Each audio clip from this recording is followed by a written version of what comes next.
At a table of billionaires, silence became unbearable. One mocked it with his wealth, laughing at the quiet. But then, a black maid's daughter spoke, and the entire room stopped breathing. In a hall of chandeliers and polished marble, the rich and powerful gathered to feast. Deals worth billions were whispered, glasses clinked, and silence lingered like a secret no one dared to break, until arrogance turned it into mockery. A billionaire, blinded by pride, laughed at the stillness, certain no one could answer him. But he was wrong. It wasn't another tycoon who rose that night. It wasn't wealth or titles or power that shattered his arrogance. It was the voice of a black maid's daughter, a voice no one expected, but one no one would ever forget. The chandeliers above glittered like 1,000 captured stars, their golden light spilling across a table that seemed to stretch forever. Every chair was filled with someone important, CEOs, diplomats, heirs to dynasties. Glasses of wine caught the glow, diamonds winked from manicured hands, and polished silver glistened beside plates of delicacies imported from across the globe. It was the kind of dinner where conversations weren't just words, they were transactions. Every laugh, every smile, every silence carried weight. Deals worth billions could be born over a toast or die in a pause. And tonight, the silence was dying.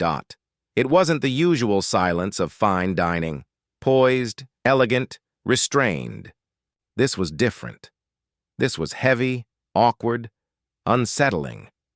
The kind of silence that made people shift in their chairs, glance nervously at one another, and pretend to sip their drinks. At the head of the table sat Everett Kane, billionaire, empire builder, a man whose name had been etched into skyscrapers and magazines. He loved rooms like this. He loved being the center, the one who commanded every glance, who made even silence bend to him. But tonight silence wasn't listening. To his right sat Mr. Saito, the Japanese magnate whose investment could open entire continents to Everett's conglomerate. The deal had been months in the making. All that remained was tonight's dinner, a chance to seal it with charm, laughter, and unspoken trust. Yet Mr. Saito said nothing. He ate quietly, nodded occasionally, but his words were few, his smile faint. He was polite but distant. The silence stretched longer. Everett tapped his glass, chuckling loudly to mask his irritation. Well, well, this must be the quietest dinner I've ever attended. Surely we're not here just to admire the food. Come now, we're men of the world. Let's speak, let's laugh, let's make memories. A few half-hearted chuckles followed, mostly from those who wanted to stay in his favor. But Mr. Saito remained still, his expression calm, his silence deliberate. Everett's smile tightened. He didn't understand this kind of silence. To him, silence was weakness, submission, and weakness was something to crush. Perhaps, Everett said, raising his voice just enough to echo through the hall, our distinguished guest prefers silence to words. Maybe he believes silence can buy trust, can close deals. But let me tell you, my friends. He lifted his glass dramatically. Wealth is what speaks. Wealth is what commands respect, not silence. Laughter erupted around him, forced, nervous, the laughter of people who laughed because they were supposed to. But not everyone laughed. Near the far end of the hall, standing by the wall with her tray, Angela froze. Her hands trembled as she clutched the glasses she carried. She was one of the waitresses hired for the night. Invisible in her black and white uniform, trained to serve without being seen. She had been in rooms like this before. She had heard powerful men laugh at the weak, dismiss the quiet, mock the humble. But this time, her daughter was here. Layla was only 16, allowed to help her mother for the first time in one of these elite gatherings. Angela had begged her to stay quiet, to keep her head down, to learn how the rich behaved without ever drawing attention, and until now, Layla had listened. She had moved carefully between tables, holding pitchers of water, collecting empty plates, watching the powerful with wide eyes, But as Everett's laughter boomed across the hall, something in her face changed. She looked at her mother, then, back at the billionaire, her jaw tightening, her eyes steady. Angela saw it and felt her heart race. She whispered desperately, "No, Layla, don't. Please, not here." But it was too late. Layla stepped forward. Her voice was not loud, but it carried, soft, yet strong, slicing through the room like a sudden wind. "Silence is not weakness, sir," she said, The hall froze. Forks paused halfway to mouths. Glasses halted mid-air. Every head turned, The billionaire blinked, his smug smile faltering. He looked toward the sound, expecting to see another executive, perhaps a rival trying to embarrass him. Instead, his eyes landed on a teenage girl in a plain dress, standing beside a tray of empty glasses. A maid's daughter.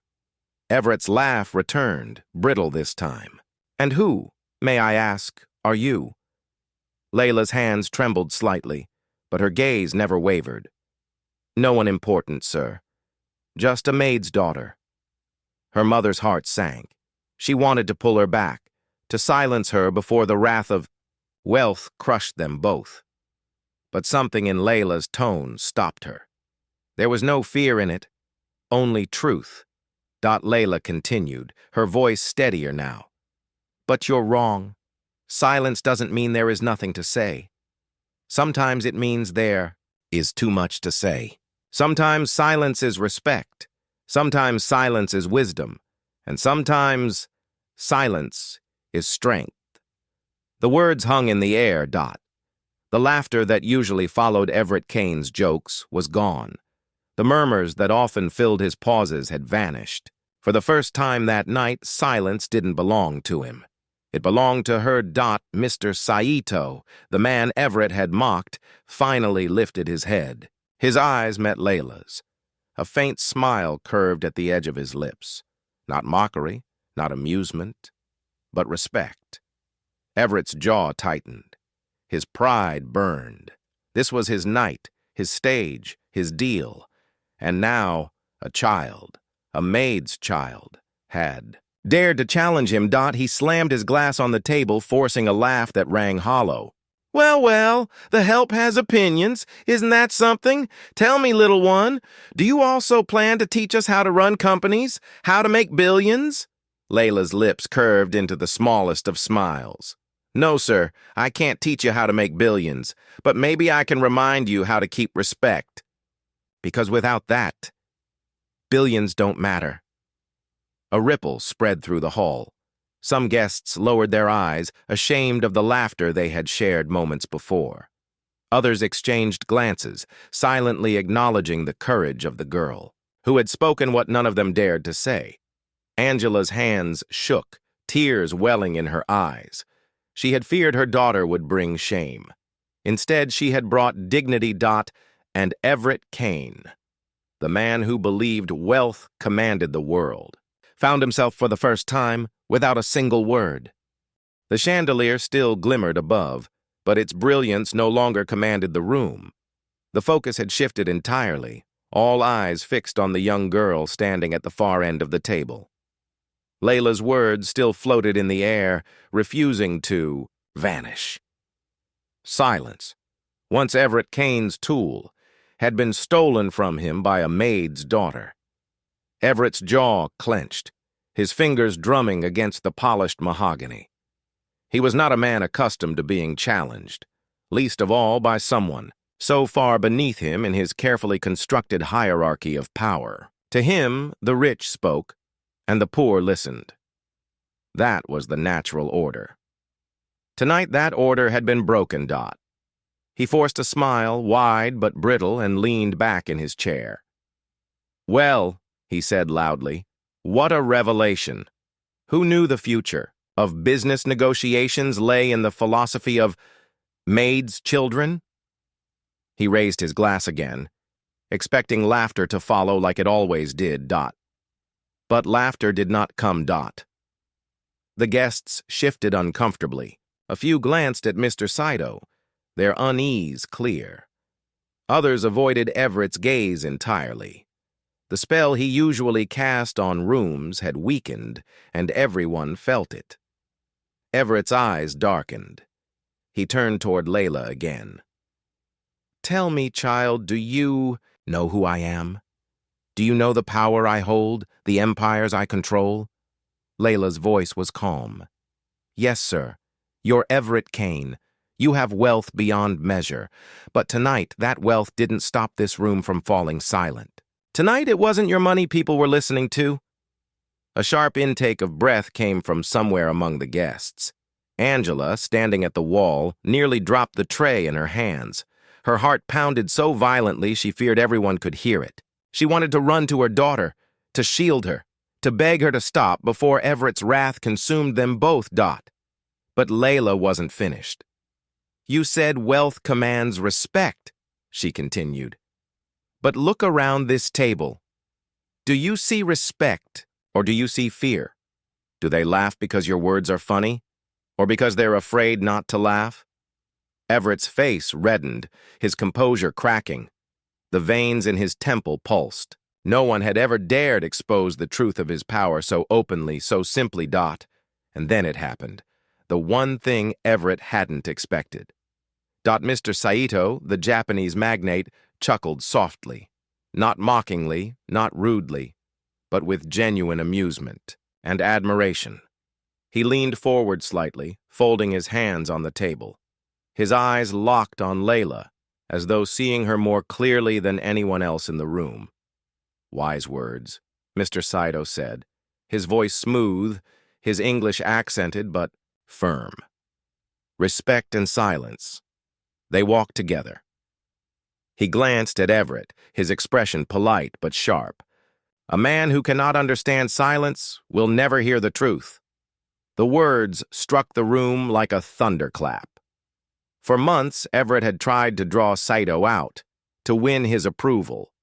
In a single moment, with a single exchange, the attention and respect Everett craved had shifted, not toward him, but toward a maid's daughter. Everett's pride screamed within him. His empire had been built on the idea that no one could take the spotlight from him. Yet here he was, fading in his own dinner, replaced by a teenager with nothing but honesty and courage. Angela could barely breathe. She knew Everett's reputation: ruthless, vindictive, merciless. She had seen him destroy people's careers over the smallest insult. What would he do now? Everett forced another laugh, louder, harsher, one that didn't mask the fury in his eyes. "So this is what we've come to? A business dinner turned into a lecture on silence by a maid's offspring? Tell me, girl, do you think wisdom alone feeds families? Do you think respect alone builds skyscrapers?" Layla didn't flinch. "Maybe not. But skyscrapers fall and wealth fades. Respect and dignity, those are the things that outlast both." The air grew heavier still. A woman at the table gasped quietly. Another man looked down, suddenly ashamed of the false laughter he had joined earlier. Everett's fists tightened on the table, but before he could speak again, Mr. Saito raised his hand. His calm presence silenced the billionaire instantly. "Young." "One," Saito said, turning toward Layla. "Tell me, why do you say silence is strength?" Layla hesitated, feeling the weight of dozens of eyes on her. She swallowed, then spoke softly. "Because silence means you don't waste words. It means you can listen. It means you don't rush to fill the air with noise just to prove yourself. A strong person doesn't need to shout to be heard." Mr. Saito nodded, his eyes gleaming with approval. "Hi. You understand." Everett slammed his palm against the table. "This is absurd," he roared. "We are here to discuss business, not parables from children. This is my dinner, my table, my deal." But his voice sounded different now. Not commanding, not powerful. Desperate. Dot.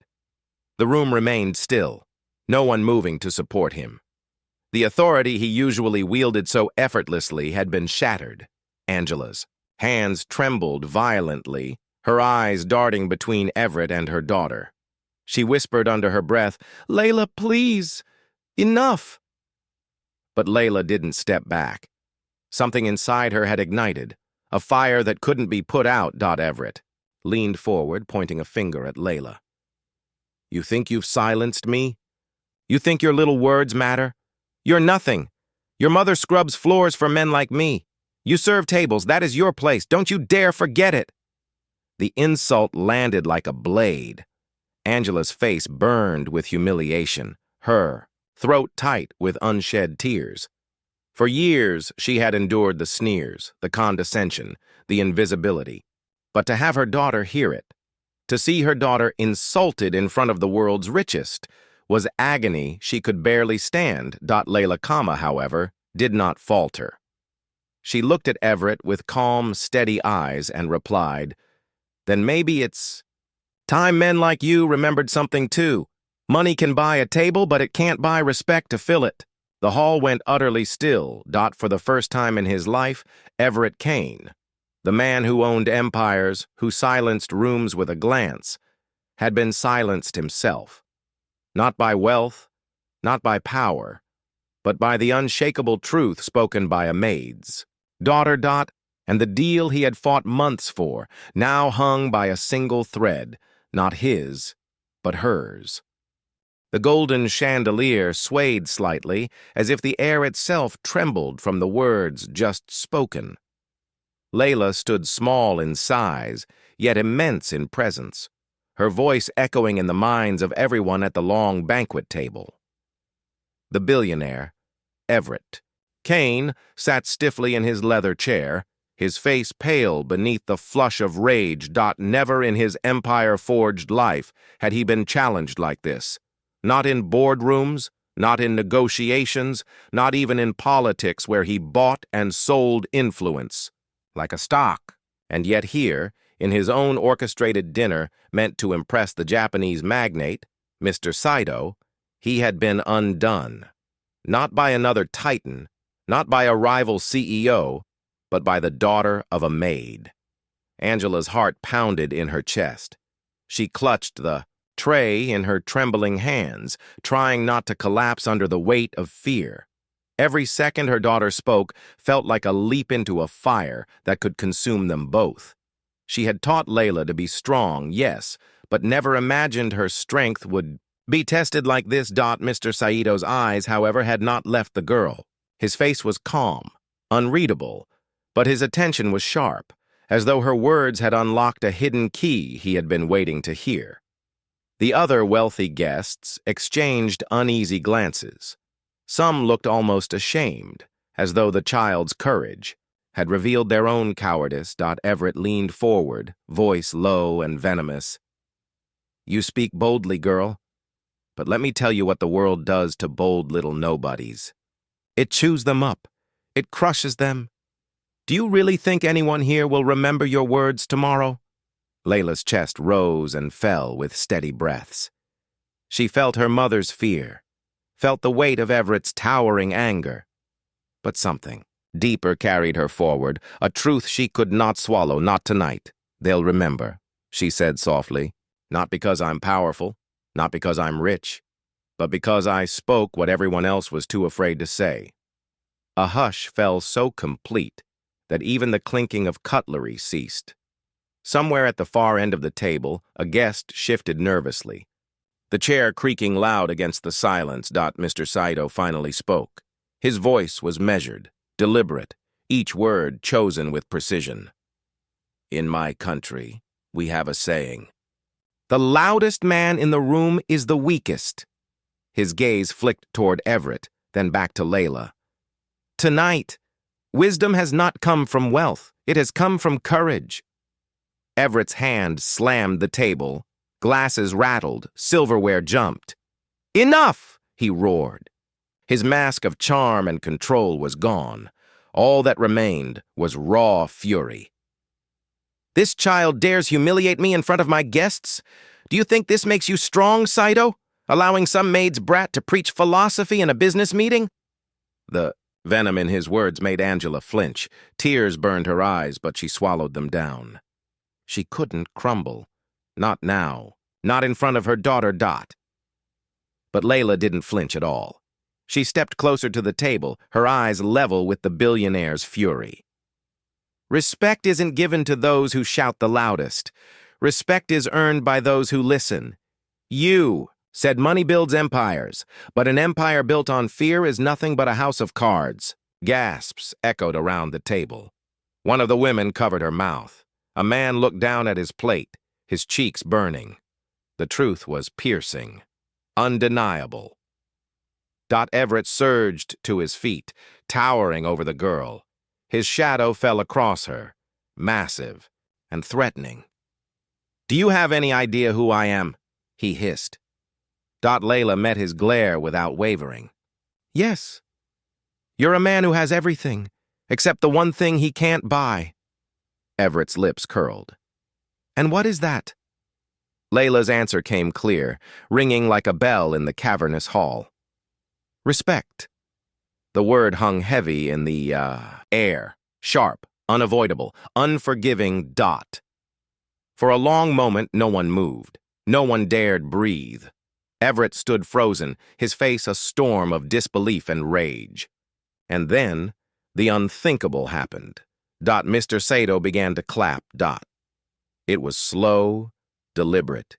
Each clap echoed in the silence, bouncing off the golden walls of the hall.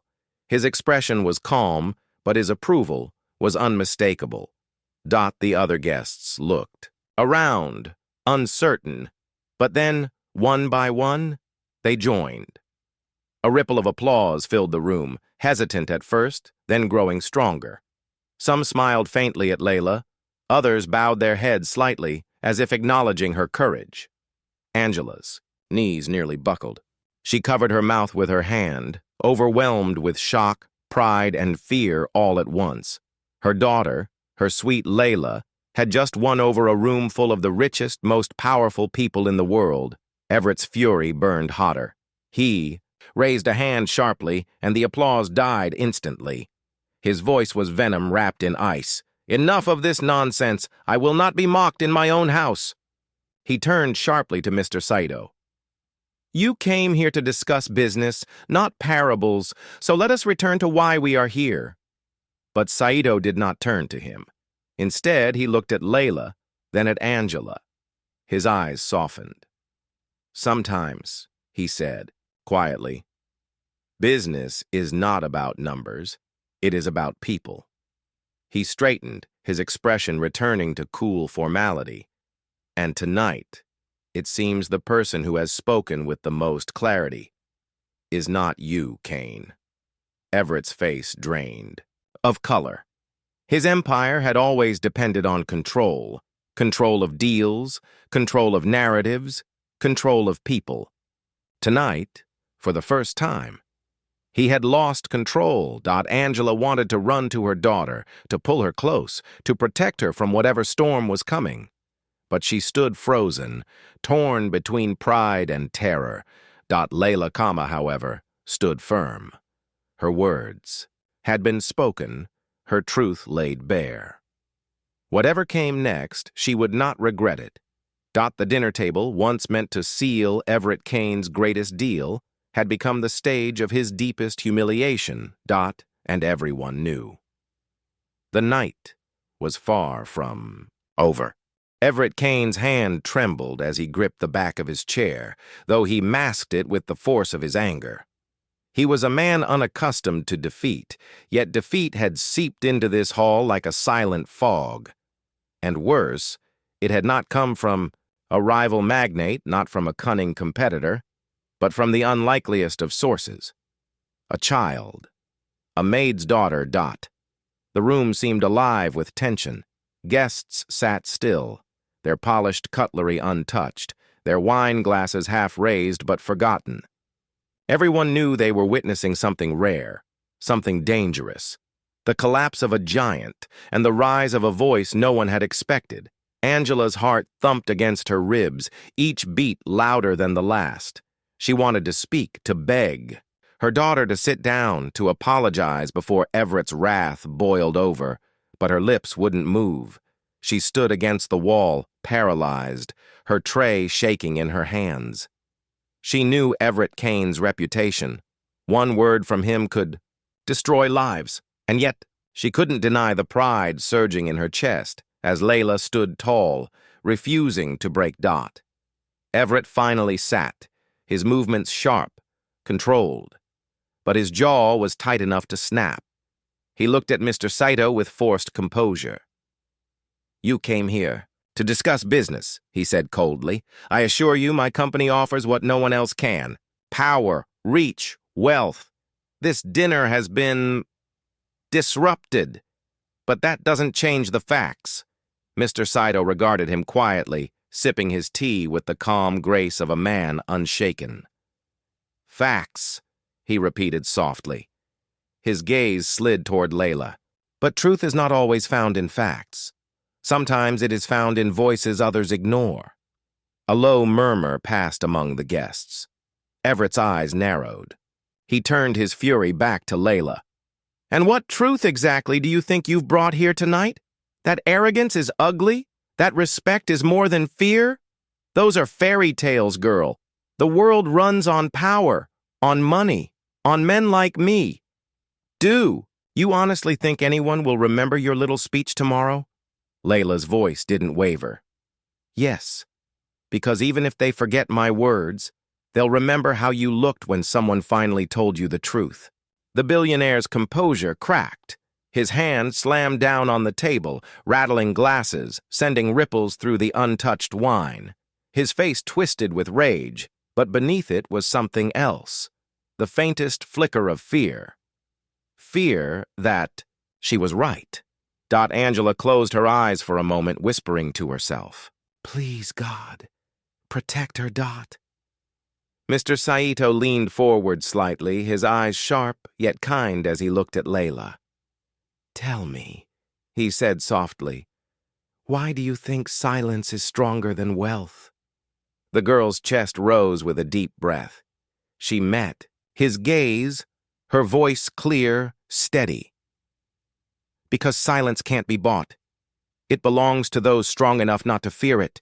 Money makes noise, power makes noise, but silence, real silence, is power. It means you don't need to prove anything." The hall held its breath. Saito nodded slowly, as though her words resonated with something deep inside him. "Very wise," he murmured. Then, almost like a final verdict, he turned to Everett. "It seems wisdom has come from the most unexpected voice at this table." Everett's face blanched, his control unraveling with each passing second.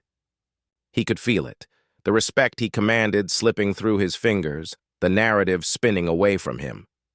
For years he had shaped every room he entered.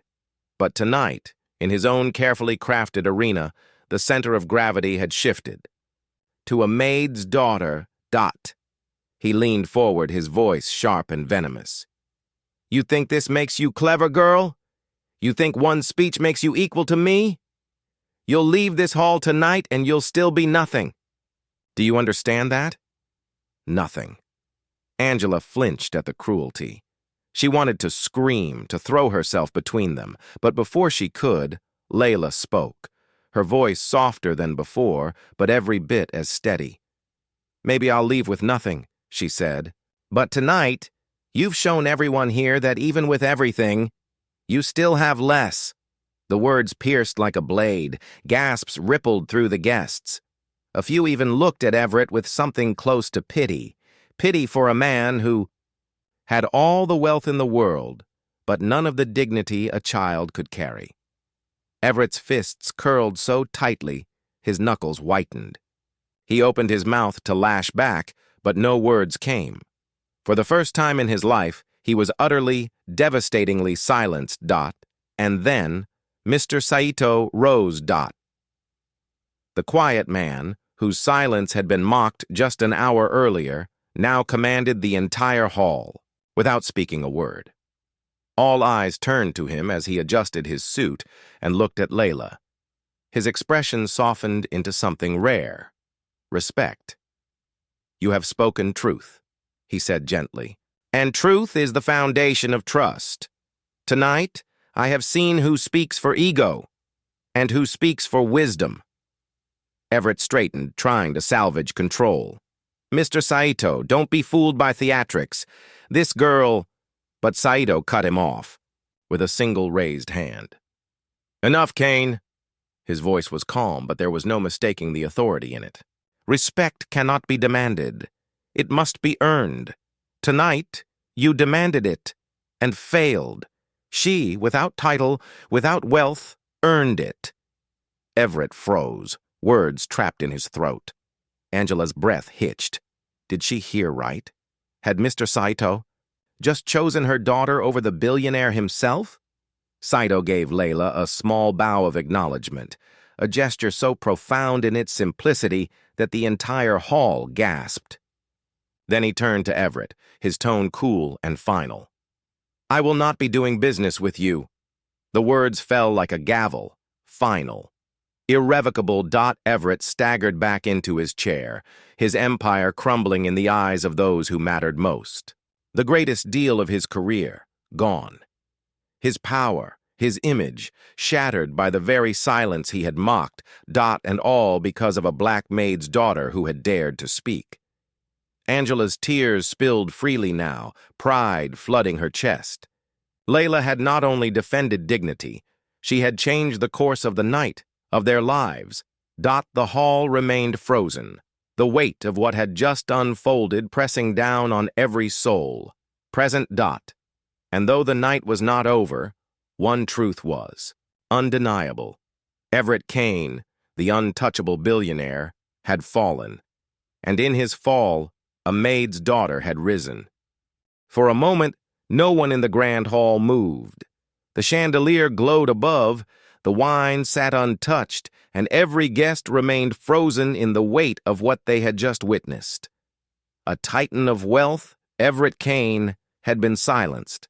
Not by another billionaire, not by power, not by politics, but by the voice of a maid's daughter. Angela could barely stand. Her knees trembled, her breath caught in her throat, and tears blurred her vision. She had served tables her whole life, scrubbed floors, endured humiliation with a bowed head. And now, her daughter had spoken with the kind of courage Angela had only dreamed of. Mr. Saito remained standing, his presence commanding yet calm. His gaze shifted from Everett's pale face to Layla's steady one. He spoke with the gravity of a man delivering judgment. "In my culture," he said, his words deliberate, "we do not measure greatness by wealth. We measure it by humility, by wisdom, by the ability to listen." He turned back toward Everett, his tone unyielding. "Tonight, you have shown none of these." Everett's face twitched, the weight of humiliation suffocating him. He opened his mouth, but nothing came out. His empire had trained him for battles of numbers and deals, not for battles of truth. Here, stripped of his usual power, he had no weapons left. Mr. Saito looked to Layla once more. "And you," he said softly, "have shown all of them." Your words cut through arrogance. They carried honesty, and that honesty is worth more than any wealth at this table. Layla's cheeks warmed, but she did not look away. For the first time in her young life, she felt seen, not as a maid's daughter, not as invisible, but as someone whose voice mattered. Saito bowed slightly toward her. "You have my respect." The room gasped. It was a gesture so rare, so powerful, that many of the guests lowered their heads in turn, silently acknowledging what they had witnessed. Angela's tears flowed freely now. She covered her mouth with her hand, pride swelling so fiercely she thought her chest might burst. Her daughter, her Layla, the girl she had raised with nothing but scraps and hope, had brought a billionaire to his knees. Everett finally stood, his movements jagged, his pride shredded. He glared around the table, desperate for even one ally, but all eyes avoided his. Those who had once hung on his every word now refused to meet his gaze. He was no longer the center of gravity. His voice came low and sharp. "This isn't over." He looked at Layla, his eyes like knives. "You think you've won, little girl? The world will forget you tomorrow, but me? I'll still be Everett Kane, and I'll make sure you regret this moment." Angela's breath caught. Fear shot through her veins. But before she could step forward, Layla spoke, her voice steady as stone. "Maybe the world will forget my name," she said, "but they'll never forget what they saw tonight. A billionaire afraid of the truth. That's your legacy now." The silence that followed was deafening. Everett's jaw tightened, but no words came. His own silence betrayed him, proving her right. He turned sharply, storming from the room. The sound of his footsteps echoed like a retreating drumbeat, leaving behind the ruins of his pride. The guests sat still, stunned. Slowly, the weight in the air shifted. One by one, they turned toward Layla. Some nodded respectfully, others whispered quietly, but all of them knew they had witnessed something extraordinary. Mr. Saito approached Angela and Layla. His expression softened, his voice low. "You should be proud," he said to Angela. Angela's lips trembled as she whispered, "I am more than I can say." Saito reached into his pocket and pulled out a small card, handing it to Angela. "If ever you need anything, you will call me. Tonight your daughter has shown me more wisdom than I have seen in rooms full of kings. That is rare, and it must not be ignored." Angela stared at the card in disbelief, her tears falling freely. Layla clutched her mother's hand, her small fingers warm with quiet strength. As the hall slowly emptied, the echo of the night's events lingered. The chandeliers still sparkled, the tables still gleamed, but nothing felt the same. The billionaire's empire had cracked, his arrogance exposed. And in his fall, something greater had risen, the undeniable truth that dignity cannot be bought, and respect cannot be demanded. Outside, beneath the cool night sky. Angela finally allowed herself to breathe. She pulled Layla into her arms, holding her as tightly as she could. "You were so brave," she whispered, her voice breaking. "You spoke like someone far beyond your years." Layla pressed her face into her mother's shoulder. "I just said what I had to. I couldn't let him treat you like that." "Not anymore." Angela kissed the top of her daughter's head, tears spilling freely. "You didn't just protect me, Layla. You changed everything." The stars shimmered above them, silent witnesses to the night's transformation. And as mother and daughter walked away from the glittering hall, they knew one thing for certain. Everett Kane's billions could build towers, but Layla's courage had built something stronger. A legacy